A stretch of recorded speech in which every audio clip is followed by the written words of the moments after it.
Hello, everyone. Welcome to the Personal Statement Bootcamp.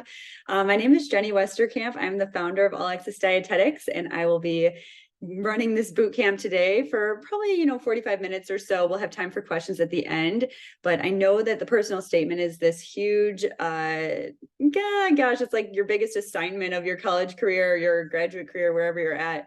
And there's a lot of strategy that is involved in the personal statement. So I'm hoping to share what I've learned about how to write an amazing personal statement with you tonight. And I do have an agenda here and everything, but before we get into that, I wanted to give you a quick background. So again, Jenny Westerkamp, founder of All Access Dietetics. I'm here in Chicago in my apartment. I've been running the company since 2008 when I was in your shoes as a future dietitian, looking to apply to dietetic internships at the time. And now we know that so much has changed around. It's not just internships anymore. It's graduate programs, coordinated programs, combined master's internship programs. When at the time, the match and like dietetic internships are the most popular. So that is when I started the company, because I felt like there needed to be more support around the application process. And then once I got into it, I realized there needed to be even more support around our D exam prep, which is why we have Pass Class, and then all these other free resources, virtual conference events like this to help support you on your journey to become a registered dietitian. So since 2008, All Access Dietetics has helped thousands and thousands of students either get matched or get accepted to dietetic internship or graduate programs to become dietitians. Our dietetics admissions coaching program, which has gone through a few different name changes over the years, but now it's called Dietetics Admissions Coaching. Our success rate is 100%. Everyone that works with us gets their ideal outcome, whether that's getting accepted to a program, getting matched. And that's been for the last 2 years that we've had that. So we have this amazing team of 6 admissions coaches now that use all the strategies that I created and that we'll talk about today to help you really stand out and sell yourself as a applicant for a dietetics program. Did you know, fun fact, that you are ranked by program directors on a variety of things? So pretty much all programs are going to have a rubric. You know about rubrics, like you've seen them probably in assignments where it says like, here's where you can get like the least amount of points to the most amount of points. Here's like below average work, above average work.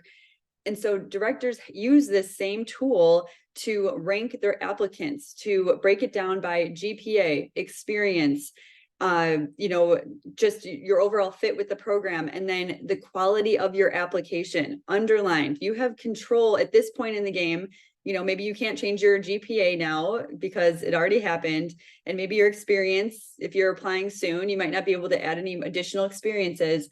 But now it comes down to the quality of your application, how well you can put together your resume, your personal statement, how well you can interview, as well as all of the other like research that goes into doing well with the application itself, with the interview and personal statement specifically, which I'll get into. That'll make more sense later. But there is a work outside of the application to make the application really strong and very high quality and above average. We will talk today about the personal statement for that. But you are ranked on this, and it is also a competition. We like it to be a friendly competition. I remember when I was going to University of Illinois and there were people applying to the same programs, and it was this whole thing like, I don't know if I can be better than her, or I'm not going to share my personal statement with her when we're applying to the same program. It is a competition, but the match rate has gone up, or like the acceptance rate has gone up. It used to be as low as like 48% a few years ago, but it has gone up because there's been a lot more distance programs that have been added, and those distance programs have a larger capacity. So you'll have distance programs that have like 100, 150 spots in them, compared to the traditional programs where they're kind of like set up on their own. They're not distance. And those programs tend to have maybe 10 to 15 spots or less, and like 80 to 100 applicants are trying to get those spots because some people just don't want to do a distance program. They want to get into a traditional one, or one at a specific school or teaching hospital where, it's more competitive. So I say the match rate is like nationwide 72%, but I would also say, look at it like if you want to get that top choice program and even a traditional type of program where they're getting, triple, quadruple, 7 times as many applicants as they have spots, this is still competitive. And I bring that up not to scare you, but to really encourage you to go all in on this and to really market yourself in the strongest way possible. And a lot of that's really in your control, because marketing yourself as an applicant is a skill. And we'll talk about the strategies that you need to learn to make that skill better for you. The personal statement is what sets you apart and tells your unique story. So personal to you statement is really more of like a story. The personal statement has changed over the years, and it used to be that there would be different questions you'd have to answer. And those are the ones that I'll go through today that are just kind of like the standard questions that they want you to cover in the personal statement. But then now we see that there's graduate programs that have their own set of questions with the new DieCast portal, which is the application portal you'll be using. That makes it easy for directors to add in their special questions that they want you to address. So just know that, but know that they are trying to get to know you, and you have this opportunity of how you can tell your unique story and theme. I remember when I was coaching, I've coached hundreds, I probably broke 1,000 on the number of RD to Bs that I worked with individually to write their personal statements, like to brainstorm the outline, to help them understand like what skills to use. And I remember telling them, well, 2 things. So number 1, if you don't tell them, they'll never know. And I actually said that more in like a positive way, where it's like, if you don't tell them, they'll never know that you got a C- in this one class. Like, obviously they'll see that on your transcript, but like, you control the message and the story. So if you don't tell them how you raised $1,000 for a food bank, and you created a new process at the diet, in your diet clerk position at your local hospital, like, you have the power to tell this story. You are your own public relations firm. You get to control the narrative and spin it as positively and confidently, with being truthful, of course, as you can. So that was one thing I would tell them. If you don't tell them, they'll never know. So that's a big mantra of mine. And then the second part is, every sentence should be something only you could say. This comes up when people talk about like what their goals are, and they put in their personal statement, like, my goal is to become a registered dietitian and complete a dietetic internship. Everyone can say that. So we're not going to use those precious words of a 1,000-word limit that you might have. We're not going to use that unless it's something only you can say. So that brings in that personal side of things. And then the final point I'll make about the personal side of things is, I often would get students who wanted to share a personal story. Maybe it's about their health. Maybe it's about a situation they went through in life, something, related to their personal life.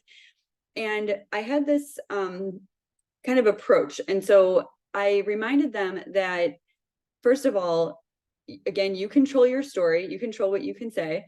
But I remember thinking, there's human bias here, because there's a human reading your story on the other side, and you want to make sure that you're not getting unfairly judged for something because they don't know you. So it's not to say that you can't share something personal, but just put it through that filter of like, is this something that I could be unfairly judged for because they maybe don't know the full context, and they could have a negative experience with it, and then therefore put their own thoughts onto your story.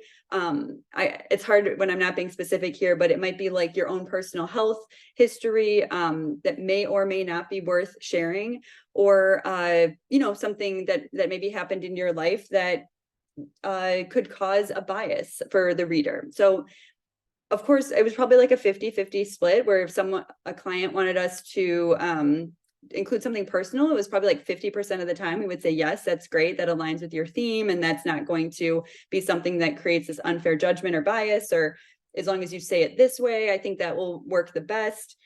And then the other half of the time, like, we think you should leave that out. Like, I think that could set you up to be unfairly judged, and we want to be as like conservative and safe as possible when we are disclosing personal information. So I just threw a bunch of different strategies at you, but if you don't tell them, they will never know. Make sure every sentence is one that you can say, and then be aware of that filter of, are you going to be unfairly judged if you disclose something personal? Because they really only know so much about you. They don't know about your whole life and background and everything. So you're trying to, again, control that story, make sure you're setting yourself up to come across as confident as you can. If that includes like overcoming a personal issue, that could work and that could be great. It's just how you say it and what your actual situation is. So the personal statement is what sets you apart and tells your unique story. Now, here's the thing. You've never done this before, probably. I mean, maybe you did an undergrad, like you did a cover letter, personal statement, or a statement of interest, whatever they would call it. But have you ever done it at this graduate level to a dietetics program or to a dietetic internship? Obviously, that's a unique experience. And of course, maybe you did, but you didn't do it successfully if you didn't get into a program previously. So you have to ask yourself, what does it take to make sure you get a program and achieve your goals? What does it take to put together a great application and do it in a way that they are excited to have you in their program? And you want this to be the case no matter who reads it, right? Like your top choice. You want to get into your top choice program. So you need to think, okay, what is it going to take? What research, what strategies do I need to know? How do I make sure that I show myself confidently? How can I have conversations with the directors outside of the application process? What does it take to really go all in on this and get that top spot that you want? So here's the agenda for today, and I will allude to, we will discuss the things that it will take with the personal statement to get that top choice program. So we'll definitely answer that, but you want to think about it as well in like the whole application process. Now, the agenda for today is going to be talking about the average ways to answer these questions and then the awesome ways to answer these questions. I've reviewed so many personal statements. I've seen first drafts. And I've seen the average, what so many people end up, how they initially answer this question with not a lot of thought or research. And then I see the awesome ways that we can get them to with using our strategies to answer them. You might not get these exact questions that you will need to write about, but even if you don't in your personal statement, they might come up in the interview, in which case you can still use the same strategies to answer those questions in the interview. So it's not totally a waste if you don't get these questions.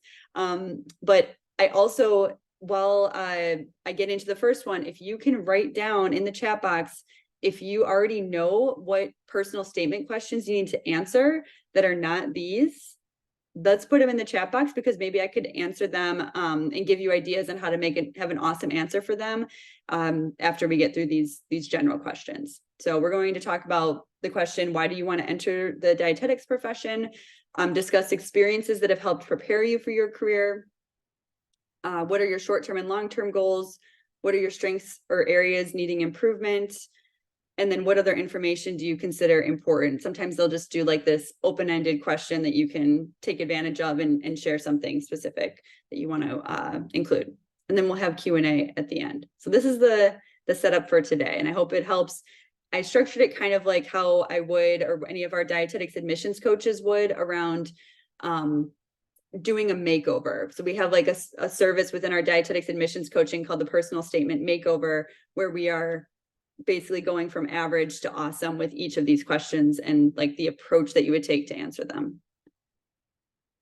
Before we get into that, one more announcement. So in case you have not heard of dietetics admissions coaching, that is our all-inclusive personalized application support. You work one-on-one with a coach that is going to guide you through every step of the process of applying. And we've been doing that since 2009. So I started doing it back in 2009, right after I got into my dietetic internship at Massachusetts General Hospital in Boston, and started coaching students. Then I had probably like 150 clients the second year that I did it.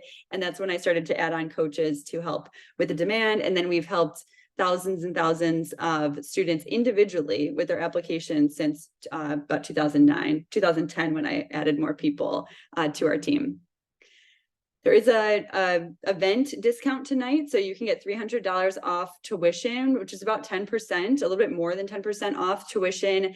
If you are one of the first 2 people to book the the dietetics admission call with us, where it's just a free call where you would talk to our enrollment coach to see if this is right for you. So I'm going to drop that in the chat here. If you do want to take advantage of that discount and it was already kind of on your mind maybe to get support from an admissions coach, that is your opportunity to get the $300 tuition discount. All right. So here we go. Why do you want to enter the dietetics profession? So this might be your intro paragraph as well. Even if they don't ask this, this is kind of how you might start off your personal statement. The average way to answer this is to say, answer the question in a way that it was related to the first time you were interested. This came up so much. And I remember being like, you don't just want to answer this randomly. Like you want to think through, and I'll get to the awesome part of this, but by going with the first time that you were interested, it takes it like very far away from the present moment. Sometimes it could be like, oh, I was interested in sports and started to eat healthy and then worked with a college dietitian and then, you know, went on from there. That could work actually, because that's like college. So that might be really recent, but maybe there's something just like something that happened in your family, or you just were always interested in cooking and food as a child. Where you want to go to, instead of answering it just in terms of like the first time that this idea came to you that you wanted to become a dietitian, instead of doing that, you would want to answer the question as it relates to your goals. So it could be the same answer we might be talking, but you want to put it through that filter of, is this answer related to the goal and like your goals and your theme of your personal statement? This is where people get into trouble with it. So this is what happens. So people will get these questions and they'll say, okay, how did I get interested?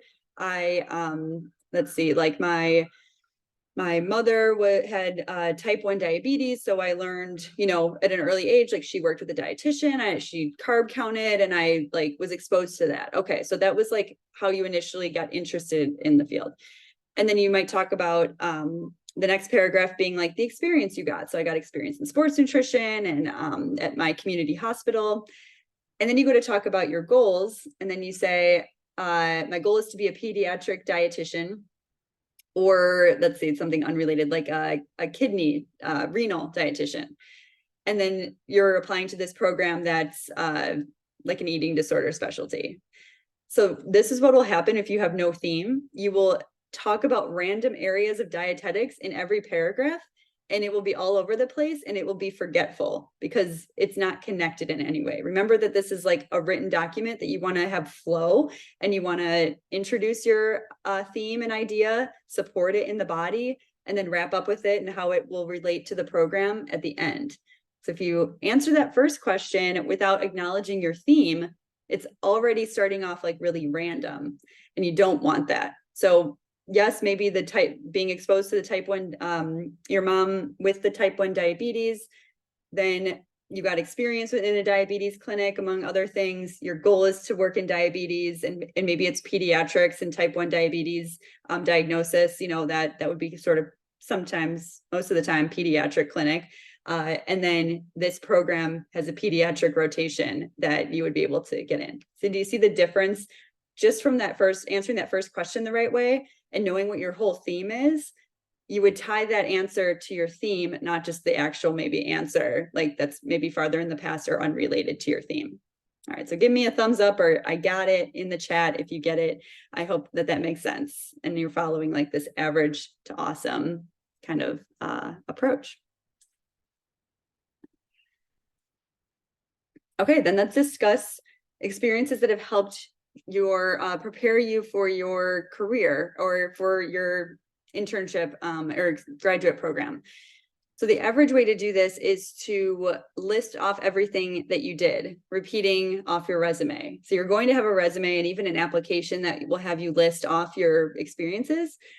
So you don't want to use a personal statement to repeat all of those things because that's not really telling a story. And it's a waste of space because they already know everything you did. So we're going to be more strategic here. We are going to instead think through what stories you have that prove certain skills that you have. So the personal statement, think about skills, think about the story skills that you have, and we call them star stories because that's how you can structure them. but STAR stories is STAR, and it stands for the situation, the task, the action, and the result. So situation, task, action, result. That's a story format that you can share and show your skill, like one skill through that. So you want to have a strategy not only on how you talk about your experience, but then which ones to highlight. So usually when I was brainstorming this with a client and they were like, okay, what experiences should we talk about?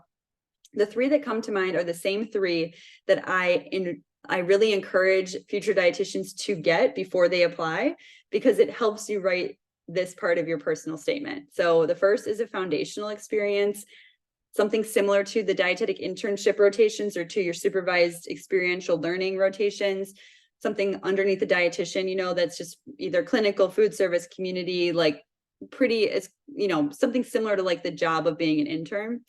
So that's number one. Number two is leadership. Doesn't have to be in dietetics, but it would be the skill of leadership. You need to have a story that talks about your impact as a leader, whether that's in a club or in a job, a one-day thing or an ongoing thing. You have to have a story about you being a leader, and you have to have that experience as well. And then the final one is a goal-related theme. So a theme, or wait, what did I say? I said it wrong. A goal-related experience that's related to your theme. So you want to have something so that you can say, when it's time to say, hey, I want to be a pediatric dietitian and work with diabetes, you have an experience related to that shows that you know that you want to do that. So I worked in a diabetes, a summer camp for children with diabetes. That backs up my goal that I got, that I am interested in that. But when you go and talk about your experience at the diabetes camp, you are not going to list off every single thing you did. You're going to share a story of impact or a result that you had during that role. So some way that you went above and beyond, or talk about a specific story where you really showed empathy. That's like the skill for a child that was, struggling or had issues, or maybe you helped with the care team and you did something that helps create a system for a child with his snacks or something, so that he could have a better experience, something like that, just to show your either like patient centered or your communication skills, your ability to take initiative, like whatever that skill is, you tell a story around it. And that's what you're writing in your personal statement. You're not just saying, here's all the things that I had to do as part of my job. That goes in your resume. There you go. So that's the awesome way to describe and discuss your experiences, but just be strategic about which ones you choose. Think about foundational, leadership, and goal related, and then tell that in story using the STAR method. Okay. Next question. What are your short-term and long-term goals? And the students that we would coach, our clients, would be like, I don't know what I want to do. I'm trying to figure out that in the internship. Like, I have a lot of different interests. And that's completely normal. But so the average way people answer this is they maybe will list off a lot of things they're interested in. They'll say the internship will help them figure this out, or they're vague about it. Like, oh, I want to work in clinical, and then that's it. They don't really go into detail. This comes back to where you want to be able to say sentences and specifics in a way that no one else could say. And that's your first test. And then the second is there's application you, and then there's reality you. So application you, we are crafting so that we know how to market you in the right way.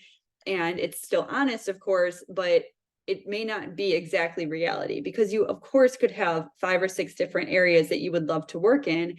But for the purposes of this application, that's a different version of you. There's reality you, there's application you.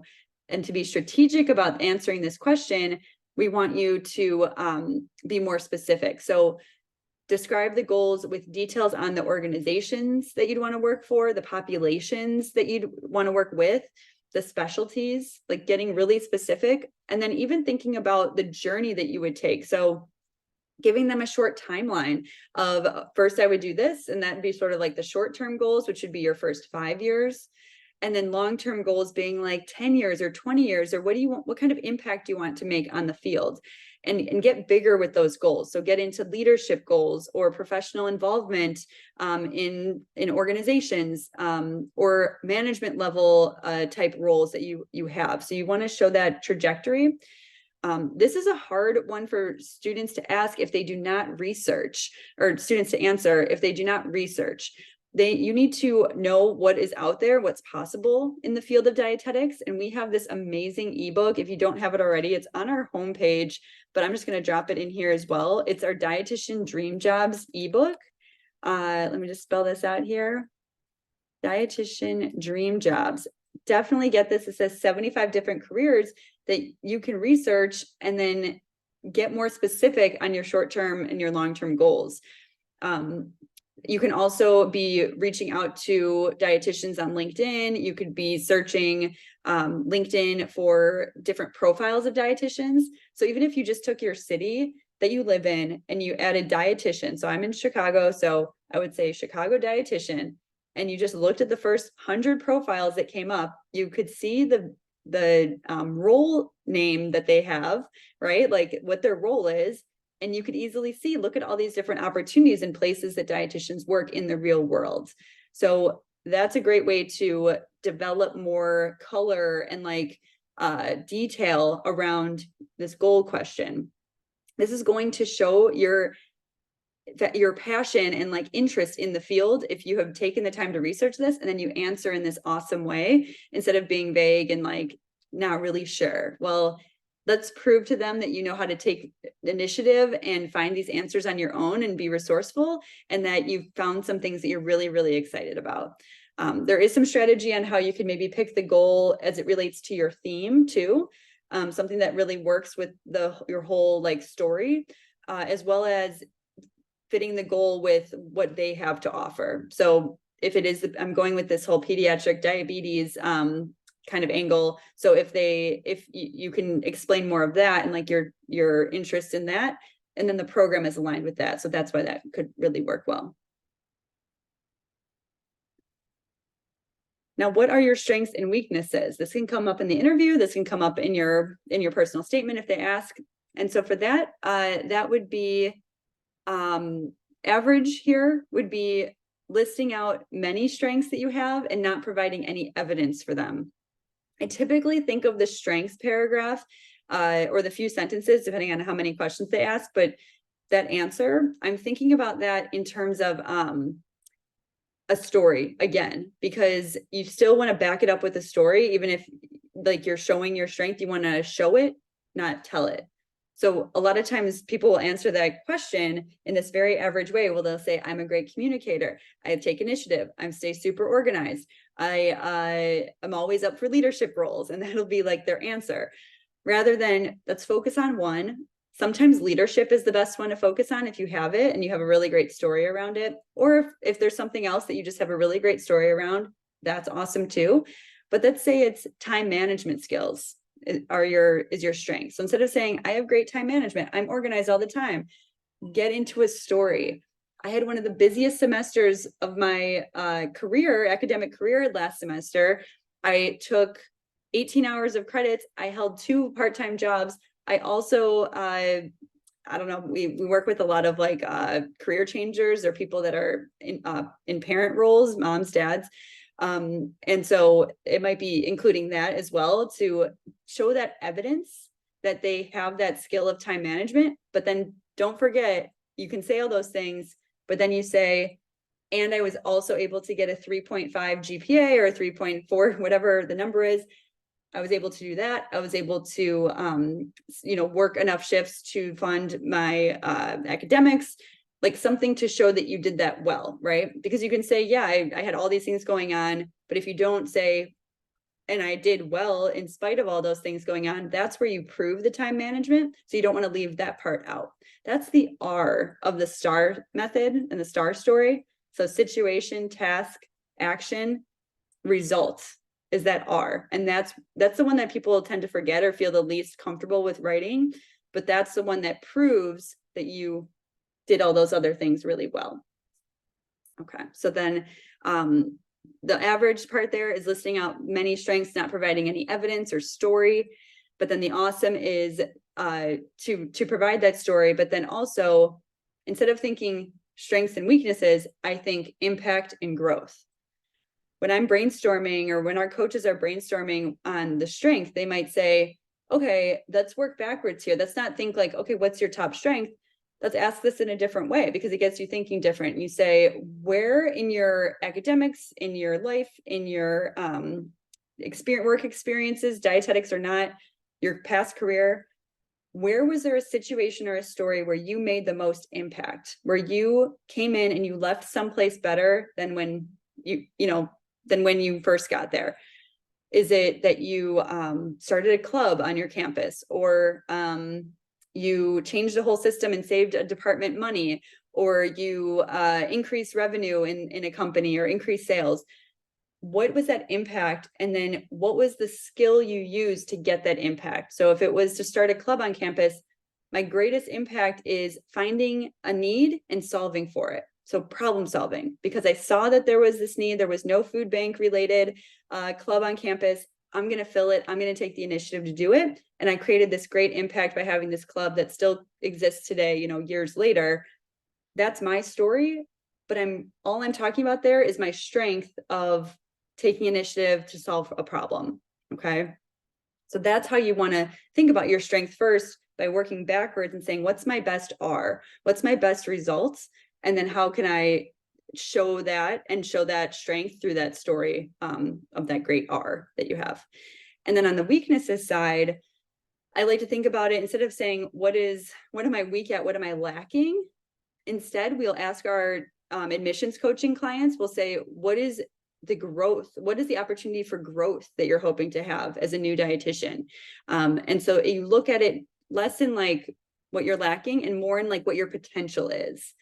And that gets you thinking differently about that answer. And it helps you to be a little bit more about professional development and choosing something that's really normal for a new dietitian. So I need to practice my creativity in my education strategy. So I've already done some nutrition education for these certain populations, but I know getting into the internship, I am going to need to be more creative and work with more types of populations to feel more comfortable with that. So that's an area of growth and an area of improvement that I'm looking to work on in the internship. So that's how you would answer that, versus like, I'm late all the time, or I struggle with communication. You want it to be more related to your potential as a future dietitian. The next and final question here, and then if you are live and you want to put in another question that your program might be asking you, then you can drop that in there, and I can go through kind of like an average versus awesome with that if you have anything. But the final one here is average of the question, like, what other information do you consider important, or like, what else would you like to share? Or, some open-ended question. Even in the interview, they might ask this. Your average answer here is to not have an answer for this question. Like, you just don't even use it that opportunity to sell yourself or market yourself. But we obviously have an awesome strategy for that. And that would be answering the question on why this program aligns with your experiences and goals. Okay.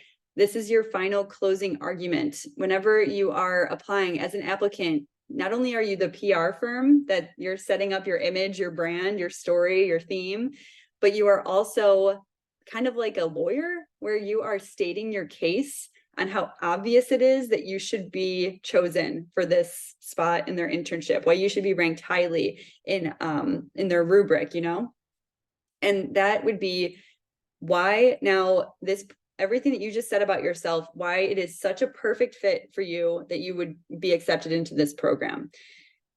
There's a catch to this, because this is a question that needs some research in order to best answer.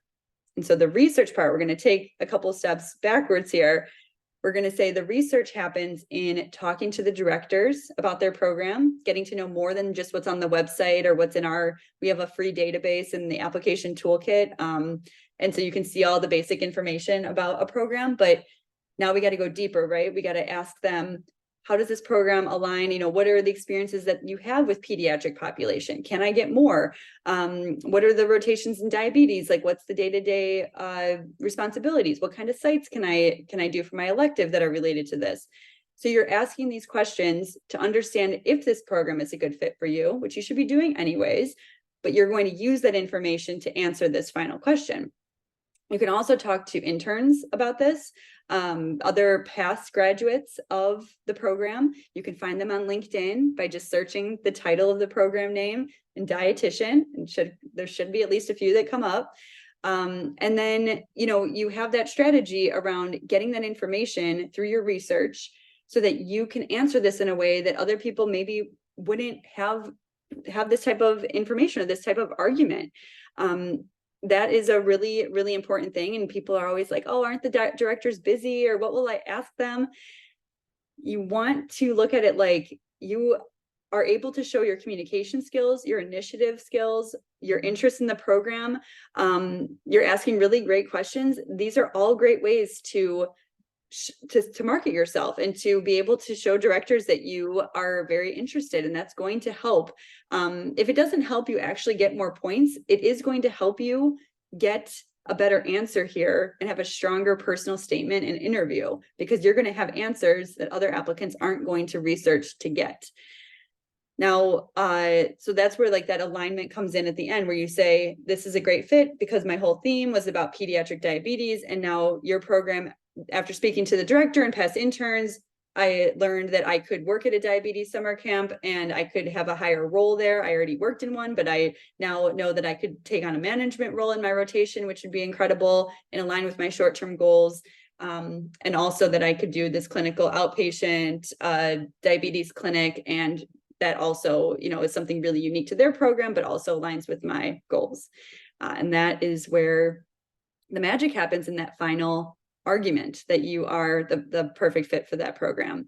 We're all human. They're reading a lot of statements. And so by giving them the conclusion that you want them to have about you through this answer, you've made it much easier for them to say yes to you. And that's like marketing 101 and sales 101, but it's applied in the admissions process, because you are selling yourself, you're marketing yourself in this way through the statement. And you want to make it as easy as possible for them to say yes and make that decision. Oh, and one quick final thing I said here at the end, I have this little disclaimer. If you can't think of why, so if you can't think of why this program aligns with your experiences and goals, then it might not be the right program for you. So you want to keep that in mind too. If that's a hard question to answer, then it might not be a fit. And I remember when I applied to programs, I applied to 2 in Boston, and I actually ranked another one number 1 because it had a stipend, and I was moving from Chicago to Boston. And so, I wanted to have a stipend instead of paying, for the tuition out of pocket. Like, it was more expensive to do Mass General, but it was a fully clinical program. And I remember writing the statement and being like, I have no clinical experience and I don't even have clinical goals. So like, this is kind of hilarious that I'm trying to apply here. And obviously I didn't get in because I didn't align, but I still went for it anyways, because in case they liked the other things they saw, but I didn't align with their program, which was heavily, heavily clinical. I got into the Massachusetts General Hospital program because it was very well-rounded. It had a business rotation, which I was already like starting this business at the time. And I had like entrepreneurial goals. So it just like really lined up. Oh, I also had research experience, and they had a clinical research. I think that was actually my theme. It was around clinical research. And so they had a clinical research rotation, which was really unique to their program. So that's why I like fit with the program. So there you go. All right. So final takeaways here. We just got through those 5 basic questions that will come up in the personal statement maybe, or in your interview, but those are the average versus awesome ways that you can answer them. And then I do have some final takeaways about the personal statement. Number 1 is to follow directions, because I do know, I'm very aware that programs now have the ability to change the questions that they ask. And so I need you to make sure that you're not going to just answer those questions we went through, that you're going to read the directions and answer the ones that they ask you to answer. So follow directions for sure.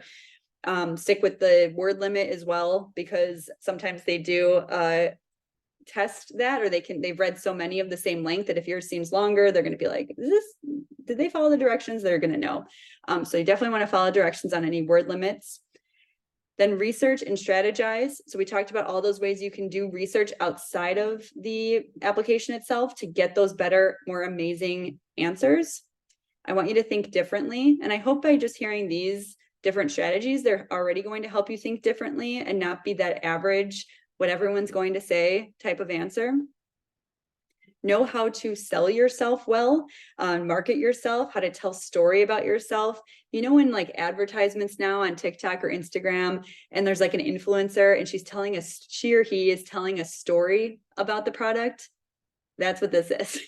So it is like you have to sell yourself through a story. It's much more powerful and more convincing than it is to just list off the benefits. You know, just like if they listed off the benefits of skincare versus telling a story of how they started using it and how it changed and here's what happened, that sort of thing. So just think about that. And then finally, having a theme. I didn't talk too much about like the actual, like, what is your theme, and that's what we get really into with the admissions coaching, but it's usually around like either your unique experience or your unique like background or your unique goals. So it can kind of be any of those, but you just want it to sort of string along and be a constant throughout. It's not that you have to just only talk about the theme, but you want to have some key moments where you're connecting those things together to make it really, really work. All right. And then finally, I want you to grab the free application toolkit. I did drop that chat or that link in the chat if you just scroll up to the top. But that is where you can find our free program database. You can find our personal statement checklist. There's a resume checklist in there. There's a bunch of other tools and guides that will help you with this application process, because you know, maybe you have not done this before, and we want you to have good strategies so that you're doing awesome things, not average things, and really standing out from the crowd to get that top choice. And then if you do want to learn more about dietetics admissions coaching, so I just dropped that call link in there, but here's the actual, let's see, the landing page for the program. And again, this program, the way it's designed, we've been doing now, I think like 4 or 5 years. And it is going to really, really support you in like the entire process, which is what we were trying to do, and make you feel really confident. Just having someone there by your side, guiding you through, like they've done this hundreds of times. We have a couple of coaches on our team that have been doing this since like, I think, oh my gosh, since 2013. So like almost 10 years that they have been working with our clients, our D2Bs, and they're incredible. So you'd be in great hands. It would be less stressful. It would probably get things done faster with someone there to like just answer your questions versus you trying to figure it out on your own. Even like writing the personal statement with a coach, instead of racking your brain and trying to figure this all out, like you could knock it out in an hour call, like outline everything, then go do your research, come back, put it all together with your coach, and have that thing done in like a week if you really wanted to. So that's another big reason why people sign up, to save them time, to save them on stress, and just to get those strategies that we know work and give us that 100% success rate of our clients to get, you know, into that top choice. If you really want that top choice program, then that the coaching is going to set you apart and give you that competitive edge to teach you all these things that you wouldn't normally know. So you can learn more about that in the chat, in the link I dropped in the chat. And then if you do want to follow us, if you aren't already, follow us on Instagram at All Access Dietetics. And then Dietetics Admissions is our other account. And we will throw up application tips on there as well, especially if you are in application season right now. And if you want to drop in, like, are you applying this winter or this spring? I'd love to know like when your deadline is and when you're applying. I know it's probably just getting into application season now with those January, February deadlines. So let me know when your deadline is in the chat, and I would be curious what that is. Okay, and then final thing is with the dietetics admissions coaching, if you do want to get that $300 discount off tuition, then you can book a call, and the first 2 people to book a call from the live event are going to get into that discount. Oh, we got a February deadline. Okay, so lots of February deadline still. Awesome. Oh, a couple juniors. Yeah, there's always a few that are ahead of the game. So thank you for being here. I know some of you guys are checking out, so I will just stay on here for another probably 10 minutes to answer any questions that you have, if there are questions. And then thank you to those of you that attended live and to those listening to the recording. I hope you found this helpful. Personal statements are tricky to write, but hopefully with these strategies, you have some really good ideas now. So thanks for being here. And now I'll get into questions. Okay. So I have a question from Samantha. I'm just going to read this. So your undergrad university offers an MSDI that fits your financial, location, and time frame preferences. It's a clinical internship with a stipend. That's great. I don't want to work in clinical at all, and I'm much more interested in preventive healthcare and entrepreneurship. I am thinking about applying, but I'm afraid they will think I'm not a good fit.